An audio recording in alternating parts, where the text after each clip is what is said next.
Every night, when the entire village was engulfed in darkness, there was one corner that still glowed, the old gas lamp burning beneath the ancient peepal tree. In its dim, flickering light sat Dadi Jan with a bundle of stories. The village. Children would gather around her, forming a circle, their eyes filled with curiosity and their hearts brimming with excitement. "What story will you tell us today, Dadi?" asked little Ramesh, the most mischievous of them all, jumping up eagerly. Dadi looked at him with her wrinkled eyes and smiled.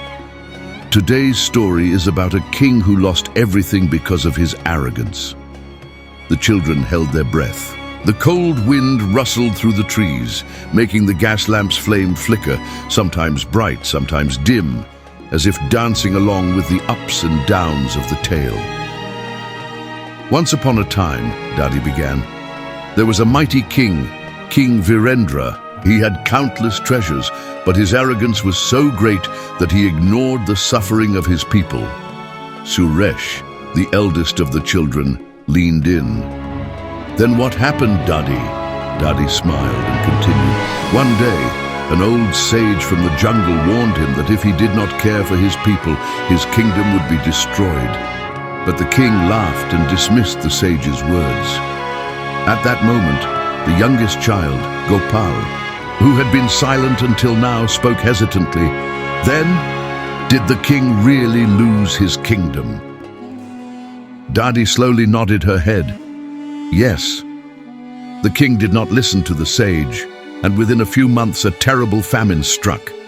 The people revolted, and the king was forced to flee his palace. The children's eyes widened with surprise and understanding. Ramesh frowned thoughtfully. So, did the king realize his mistake? Dadi took a deep breath. Yes, but it was too late.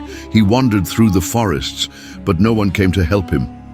In the end, he found the same sage and begged for forgiveness.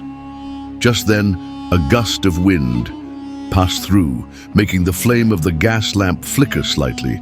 Dadi finished her story and asked, "So, children, what did we learn from this tale?" The children looked at each other. Then Suresh spoke up, that we should never be arrogant and must always help others. Dadi smiled. Absolutely right. The night grew deeper, but a new light of wisdom had been kindled in the children's hearts. Slowly, they began walking back to their homes, but Dadi's stories and the glow of the gas lamp remained forever in their memories.